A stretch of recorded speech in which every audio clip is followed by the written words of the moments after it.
Bonjour à tous, c'est Nikita du Média Aloha News et on revient pour un nouvel épisode d'Explique-moi si tu peux. Aujourd'hui, on va vous parler de la paternité dans le rap. Autrement dit, qu'est-ce qu'être papa dans le rap francophone aujourd'hui? Il faut savoir que le rap français a depuis longtemps parlé justement de la relation entre parents et fils, mais du point de vue du fils généralement. Aujourd'hui dans le rap français, même les rappeurs les plus hardcore parlent de leurs enfants, que ce soit sur les réseaux sociaux, mais aussi dans leurs chansons. Donc on va vous décrypter un petit peu tout ça. Rembobinons d'abord et on revient un petit peu en arrière pour savoir que quelques classiques du rap français eh bien, ont parlé de la paternité. Le groupe Arsenic, justement, dans Regarde le Monde, laissait quelque part et écrivait un testament aux générations futures. Et je trouve du bonheur dans peu de choses quand j'ai trop morflé. J'aime voir ta gueule d'un sourire dans les bras de Morphée. Lino et Calbo prévenaient un petit peu que la suite, eh bien, ça allait être un sacré bordel dans notre société. Ils avaient raison puisqu'en 2018, eh bien, aujourd'hui, il y a des guerres, il y a la crise économique et il y a bien sûr Amine Morito. Souvenons-nous aussi du titre La lettre de Shuriken, donc le membre d'Ayam, qui se met dans la peau d'un papy qui écrit une lettre à son petit-fils avant de canner. Ça s'appelle La lettre et c'est sorti en 1998 pour les Françaouis et c'est un grand classique. C'est pas comme moi, l'école ça aide des fois, plus tard tu t'en aperçois, avant de t'en mordre les doigts, bosse et ne baisse pas les bras. Autre ambiance, c'est Stommy Bugsy en 1996 qui a écrit un morceau qui s'appelle Mon papa est un gangster. Mon papa c'est le plus fort, quand il entend papon, il s'évapore, pas besoin de revolver.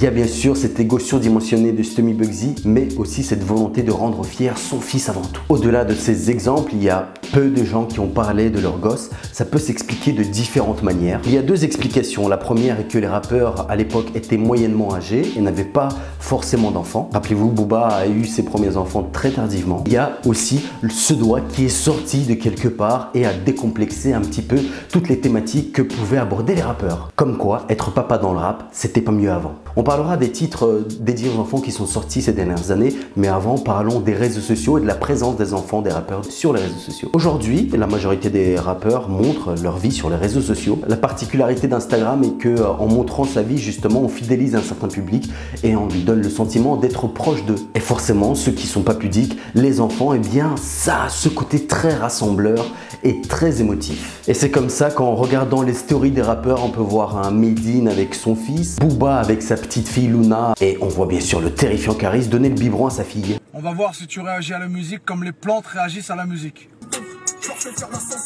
Test numéro 2. La plante ne réagit pas. Alors aujourd'hui, les fans connaissent la vie intime des rappeurs non plus par des magazines People, mais via leur compte Instagram. Et c'est une nouvelle forme de communication qui fidélise justement la masse. À titre d'exemple, la photo la plus aimée de Booba en un mois est celle de Luna avec 250 000 likes. Et bien en 2018, les rappeurs qui insultent allègrement des mamans d'autrui ont une part de tendresse, elle la dévoile. Alors, on peut se poser bien sûr la question fatidique, est-ce que c'est sincère? Si une simple photo d'un enfant permet de générer beaucoup de likes, pourquoi pas justement en publier tout le temps et pourquoi pas même sortir des morceaux? Il faut savoir qu'aujourd'hui, ce genre de titre, on parle des enfants, se retrouve dans pas mal d'albums de rap francophone. Et si on peut pas vérifier si c'est dans un but commercial ou non, il faut savoir que ces titres sont très populaires. Le titre Petite fille de Booba est l'un des titres les plus streamés de son dernier album Trône. Même chose pour Alonso avec son morceau Allô Papa qui est l'un des morceaux les plus écoutés de son album 100%. Le clip cumule plus de 100 millions de vues.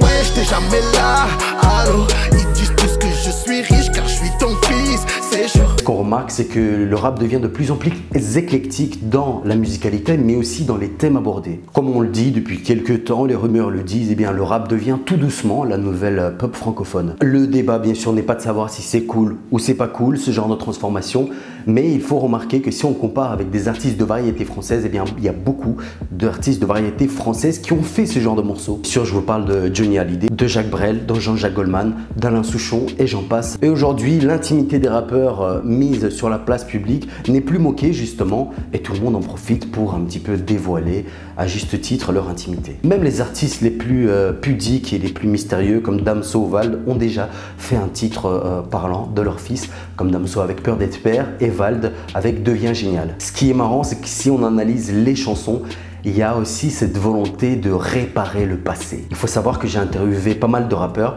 et le sentiment qui revient souvent chez les rappeurs est qu'ils ont manqué de manifestations d'amour dans leurs familles respectives. Moi, c'est une de mes grandes souffrances. C'est que je pense pas avoir manqué d'amour, mais j'ai manqué de...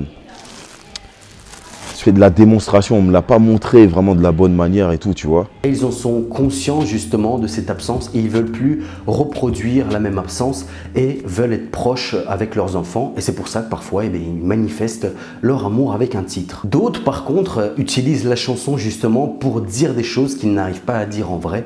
Et ça leur permet justement d'évacuer une forme d'amour. Le thème de l'amour se retrouve beaucoup, mais il y a aussi justement, comme je l'avais dit, ce thème de l'absence. Alonso, par exemple, dans son titre Allô Papa, raconte cette absence-là, cette absence due à son métier d'artiste. Il raconte aussi justement que sa vie de star crée des tensions au sein de sa famille et ça crée quelque part des déséquilibres. Attends, je dois raccrocher, là je monte sur scène, rappelle-moi. Wesh, papa, allô. C'est un dilemme très difficile à résoudre pour un artiste. Puisque d'une part, il aime sa famille et que le travail qu'il effectue, c'est-à-dire le rap, c'est aussi une passion, mais aussi une nécessité pour subvenir aux besoins de sa famille. Donc un petit peu le cercle vicieux des circles vicious.